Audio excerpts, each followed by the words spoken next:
Hello everyone, आप सभी का अपने चैनल पर बहुत बहुत स्वागत है।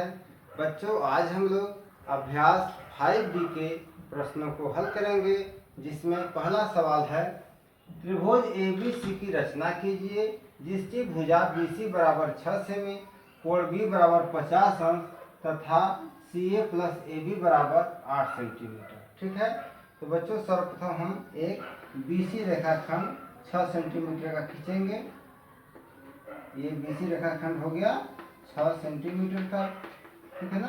अब बिंदु B पर 50 अंश का कोण बनाती हुई एक किरण BY खींच देंगे इस तरह से। ठीक है, और यहाँ पर कोण बन जाएगा 50 अंश। ये चांदी की सहायता से आप B पर 50 अंश का कोण बना लेंगे। और फिर क्या है कि CA प्लस AB बराबर 8 सेंटीमीटर है, तो हम इसी BY से 8 सेंटीमीटर का एक रेखाखंड काट लेंगे इस तरह से। इसे यहाँ पर नाम रख देंगे D। अब ये हो गया BD रेखाखंड। इसकी दूरी कितनी हो जाएगी? 8 सेंटीमीटर। ठीक है, तो ये BD रेखाखंड हो गया 8 सेंटीमीटर का। अब हम D को C से मिला देंगे इस तरह से। D को C से मिला देंगे और जो है यह हो गया DC रेखाखंड। अब इस DC रेखाखंड का हम लंब समद्विभाजक कर देंगे। तो लंब समद्विभाजक करेंगे तो फिर हम जब यहाँ पर D को केंद्र मान करके एक चाप लगाएंगे तो यह चाप जो है इस तरह से लगेगा और एक चाप जो है यहाँ ऐसे लगेगा। फिर उसी तरह से हम एक चाप लगाएंगे C को केंद्र मान करके उसी त्रिज्या का। तो ये इससे पहले वाले चाप को यहाँ ऐसे काट देगा, दूसरे वाले चाप को यहाँ ऐसे काट देगा और फिर इस कटान बिंदु को हम आपस में इसे मिला देंगे। ठीक है, तो जब मिला देंगे तो यह जो है BD रेखाखंड को बिंदु A पर काट देगा। अब इस A को हम C से मिला देते हैं इस तरह से ऐसे। ये हमारा त्रिभुज जो है ABC की रचना हो गई। अब बच्चों रचना लिखना है तो रचना के चरण में जिस तरह से हम खींचे हैं, रचना किए हैं, उसी तरह से हम रचना लिख देते हैं। तो यहाँ हेडिंग डाल देते हैं रचना के चरण। रचना के चरण, और रचना के चरण में आप पॉइंट वार लिखते चले जाएंगे। तो सर्वप्रथम हम 6 सेंटीमीटर का रेखाखंड BC खींचा। फिर दूसरे बिंदु पर लिखेंगे कि बिंदु B को केंद्र मान करके 50 अंश का कोण बनाती हुई एक किरण BY खींचा। ठीक, फिर तीसरे पॉइंट में आप लिखेंगे कि BY से हम 8 सेंटीमीटर माप का एक BD रेखाखंड खींचा। ठीक है ना, तो ये BD रेखाखंड खींच दिए। फिर अगले पॉइंट में लिखेंगे कि D को हम C से मिलाए। ठीक, और फिर DC का लंब समद्विभाजक किए जो कि BD रेखाखंड को बिंदु A पर प्रतिच्छेद करती है और फिर A को हम C से मिला दिए। तो फिर अगला बिंदु में लिखेंगे अतः इस प्रकार से हमारा त्रिभुज ABC अभिष्ट त्रिभुज बन गया। ठीक है, अब बच्चों अगर इससे आप देखेंगे माप करके तो अगर आप स्केल से बनाएंगे तो ये जो आपका लिखा है CA प्लस AB, यानी ये CA और प्लस AB की माप जब जोड़ेंगे तो वह 8 सेंटीमीटर के बराबर होगी। ठीक है बच्चों, अब दूसरा सवाल है त्रिभुज ABC की रचना कीजिए जिसमें BC बराबर 7.5 सेमी, कोण B बराबर 45 अंश तथा AB माइनस CA बराबर 2 सेमी। तो बच्चों सर्वप्रथम हम एक 7.5 सेंटीमीटर का रेखाखंड BC खींचेंगे इस तरह से और यहाँ इसकी माप रख देंगे 7.5 सेंटीमीटर यानी 7.5 सेंटीमीटर। ठीक है, अब इस बिंदु B को केंद्र मान करके ठीक है हम 45 अंश का कोण बनाते हुए एक किरण BY खींच देंगे इस तरह से। 45 अंश का कोण बनाते हुए BY खींच देंगे। ठीक है, किरण हमारी BY हो गया और यहाँ पर हम 45 अंश लिख देंगे। यह कोण आप चांदे की सहायता से भी खींच सकते हैं और पटरी और प्रकार की सहायता से। अब क्या है कि अब हमें इस बी वाई से हमें 2 सेंटीमीटर ना 2 सेंटीमीटर माप का एक बीडी रेखा खींचेंगे। तो हम 2 सेंटीमीटर माप का यहाँ ऐसे चिन्ह लगा देंगे, काट लेंगे 2 सेंटीमीटर और यहाँ नाम रख देंगे डी, और यहाँ बी और डी की दूरी हो जाएगी कितना 2 सेंटीमीटर, ठीक है ना। अब इस डी को हम सी से मिला देंगे, डी को ऐसे सी से मिला दिए तो ये होगी डीसी रेखाखंड।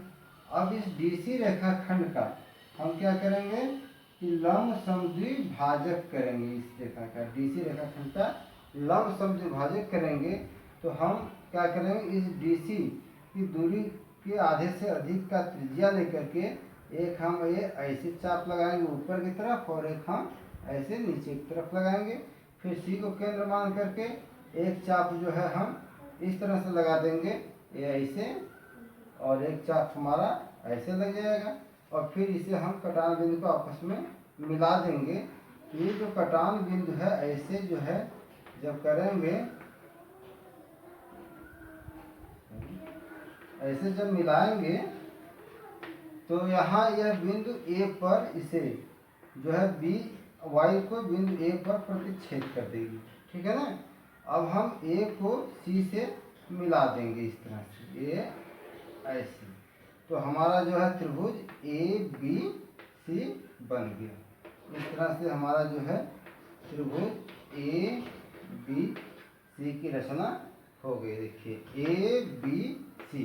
अब यहाँ अगर आप उत्तर की जांच करना चाहेंगे तो ए बी माइनस सी ए, तो ए बी यह हो गया, ए बी बड़ी भुजा होगी ना, ए बी और माइनस सी ए जब घटाएंगे तो ये जो सी ए है वह ए डी के बराबर होगा, इसलिए कि यह समद्विभाजक क्या कहते हैं समद्विबाहु त्रिभुज ना, यह समद्विबाहु त्रिभुज हो गया। ये जो है इसे ऐसे और ये समद्विबाहु त्रिभुज हो गया, यानी जितना ए सी होगा उतना ए डी होगा, ठीक है ना। तो जब ए बी में से ए सी घटाएंगे इतना तो ये जो बचेगा वह 2 सेंटीमीटर होगा, ठीक है। तो इस तरह से आप दूसरा सवाल भी रचना कर लिए। अगर लिखना है तो जिस तरह से आप रचना किए हैं उसी तरह से आप रचना के चरण लिख देंगे, ठीक है। अब बच्चों तीसरा सवाल और अंतिम सवाल है, त्रिभुज ए बी सी की रचना कीजिए जिसमें बी सी बराबर 5 सेंटीमीटर, कोण बी बराबर 50 अंश तथा ए सी माइनस ए बी बराबर 2 सेंटीमीटर। तो यहाँ पर भी हम सर्वप्रथम एक बीसी रेखाखंड 5 सेंटीमीटर का खींचेंगे, ऐसे बीसी रेखाखंड, यहाँ हो गया बी और यहाँ हो गया सी, यह 5 सेंटीमीटर का है, ठीक है। 5 सेंटीमीटर का रेखा खींच दिए। अब क्या है कि बिंदु बी पर हमें 50 अंश का कोण बनाना है, ठीक है। तो बिंदु बी को केंद्र मान करके हम एक 50 अंश का ऐसे कोण बना देंगे, ठीक है। यह 50 अंश का कोण हो गया, यहाँ नाम देते हैं बी वाई, ठीक है। तो ये केवल बी वाई हो गया। अब जो है ए सी माइनस ए बी बराबर 2 सेमी है, ठीक है ना। तो ए सी माइनस ए बी बराबर 2 सेंटीमीटर है। तो इसमें क्या होता है कि हम इसे थोड़ा सा इसे इधर आगे बढ़ा देंगे ऐसे, ठीक है। ये जो बी वाई किरण है इसे थोड़ा सा नीचे की तरफ बढ़ा देंगे और यहाँ पर 2 सेंटीमीटर माप करके यहाँ से ऐसे 2 सेंटीमीटर एक रेखाखंड हम बी डी ले लेंगे, ठीक है। और यहाँ बी डी की दूरी हो जाएगी 2 सेंटीमीटर, 2 सेंटीमीटर। और हम जो है डी को सी से मिला देंगे, डी को इस तरह से सी से मिला देते हैं, ठीक। अब ये बीसी रेखाखंड प्राप्त होगी। अब इस बीसी रेखाखंड का जब हम लंब समद्विभाजक करेंगे तो हम एक त्रिज्या लेंगे आधे से इस डीसी की दूरी, जो डीसी की दूरी है उसके आधे से अधिक की त्रिज्या लेकर के एक हम चाप ऐसे लगाएंगे नीचे की तरफ और एक चाप हमारा ऊपर की तरफ ऐसे लग जाएगा, ठीक है ना। फिर सी को केंद्र मान करके एक चाप लगाएंगे तो ऐसे लग जाएगा और एक चाप ऐसे लग जाएगा। अब जो है इस दोनों कटान बिंदु को, ठीक है ना, इस कटान बिंदु को हम आपस में मिला देंगे ऐसे, ऐसे मिला दिए तो यह जो कटान बिंदु है इस किरण को, बी वाई किरण को यहाँ बिंदु ए पर काट देगी, ठीक है ना। अब इस ए को हम सी से मिला देंगे, ए को इसे सी से मिला देंगे तो इस तरह से हमारा त्रिभुज ए बी सी प्राप्त हो गया, त्रिभुज ए बी सी प्राप्त हो गया, ठीक है। अब जो है रचना लिखना है तो जिस तरह से हम रचना किए हैं उसी तरह से रचना को हम लिख देते हैं, ठीक है। तो बच्चों इस तरह से यह प्रश्नावली अभ्यास 5B समाप्त हो गया। फिर मिलेंगे नेक्स्ट वीडियो में, तब तक के लिए आप सभी को बहुत बहुत धन्यवाद।